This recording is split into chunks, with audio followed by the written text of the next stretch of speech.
Welcome back. I hate to start this video with bad news, but I went and took a look at the BMW Alpina B7. It's not looking good. So I came back, I talked to Val, and we decided that it was probably best to get a family car instead of using the Tesla as a family car as well. The Tesla was never intended to be a family car. It was always intended to be a work vehicle that kind of stood out versus all the other locksmith service vehicles. We decided it's time to get a family car. Hopefully when the Alpina gets fixed, we'll get both cars. We'll have the new one, we'll have that one, we'll drive them both, decide which one it is that we want to keep, and then we'll sell the other one. So a couple of the criteria we have for buying the new cars, it has to be something that will hold its value fairly well. So when it is time to sell either the Alpina or that car, we're able to get out of it as good as we got into it, so it wouldn't cost us a bunch of money for this decision. We went into this decision a little more open-minded than normal. We did not have a specific car, brand, make, model, anything in mind. Like I mentioned in an earlier episode, I really liked the idea of the Bronco Raptor. I was not liking the idea of the $30,000 markup. I actually found one when I started this look. That was the first car I wanted to put full effort into finding. So I actually found one down in Miami that they only had a $6,700 markup, which you could probably get in it, get out it, fairly low cost, if any, at a $6,700 markup. So me and Val got in the McLaren, took a trip down to Miami, looked at it. It wasn't the highest spec one, but it was a pretty nice one. They're all pretty nice. They all have stuff. The specs aren't like crazy. It had like maybe 30 miles on it, was brand new. The story behind it was something like the guy who spec'd it, ordered it, had since bought a car, he was upside down and he couldn't get out of that car to get into the Bronco. So he was in the situation I'm trying to avoid. We test drove it, disappointment. I can't tell you how disappointed I was in the overall feel. Now that's not to say if you get in one and drive it, it doesn't feel nice and comfortable and fast and have a lot of technology and all that stuff. It does. The Raptor part, my Raptor that's a 2012 felt way more responsive and just overall a better car to drive. So at that point, I was fully intending to buy that car.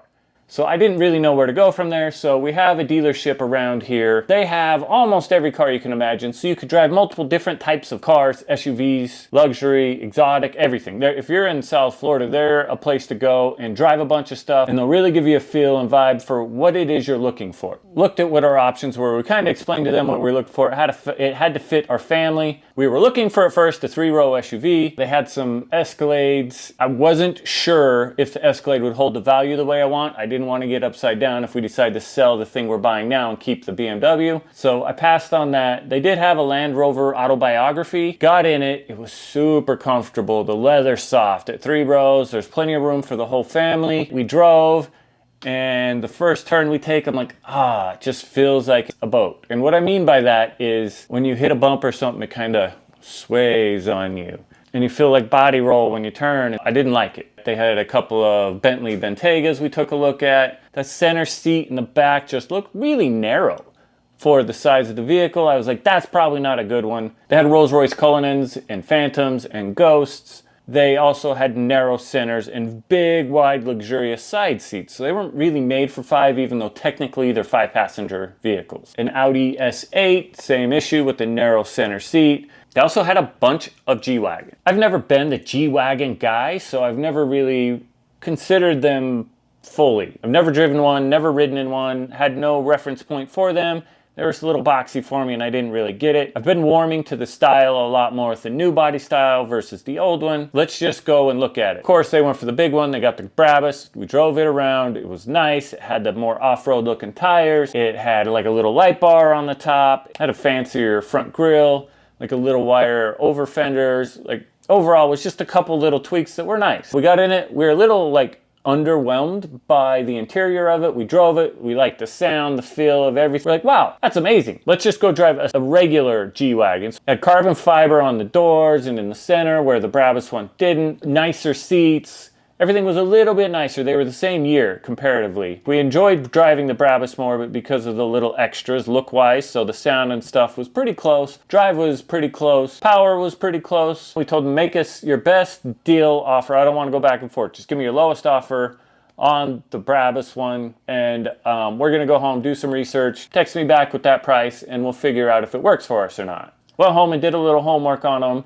The Brabus one was a G550 that at a dealership had to upgrade to the AMG motor. I'm not sure what that means exactly, if it's a tune or what. And then it was a body kit that cost $30,000 that was just put on. That kind of turned us off on it, and we were like wondering why the body kit got put on and some other stuff, and they're selling it as a Brabus when it really wasn't. So it turned us off on it. The one thing it did was it showed us that was the car for us. We wanted to stick with the new body style versus the old body style because it's wider inside, which made that center seat wider.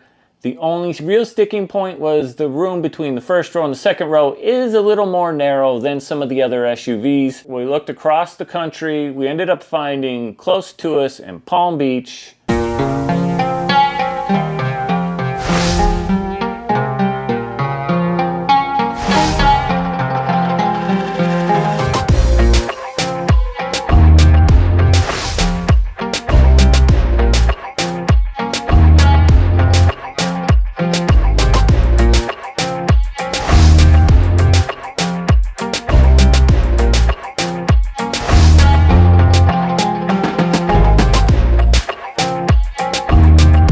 Got enough power, it's got enough room for storage, it's got the comfortability if we wanted to go on a longer trip. Even better is we could utilize it as a wealth transfer. We didn't like the rates that were being offered right now. They're a little high for our taste. We had the luxury, because we pay ourselves first, that we had money in the bank, purchase it cash. If you want to know more about the pay yourself first or the wealth transfer behind this, I can make another video. Put a comment below if that's something you'd like to know more about. I can go into more detail with examples of cars I've owned, how they've turned out, and that whole philosophy that I utilize to get cars like this and the Mercedes. There's a few things after riding in the Brabus that we're going to want to add on to it. We're thinking the lights above the windshield, definitely more off-road looking tires. What else do you think? There's a lot out there to do to these. So I'm new to this. Like I said, I hadn't really considered them before. Comment below, let me know what it is you think we should do, and if you think we made the right choice or if there was something better out there for us. Hit the subscription button, hit the notification bell, and I'll see you in the next one.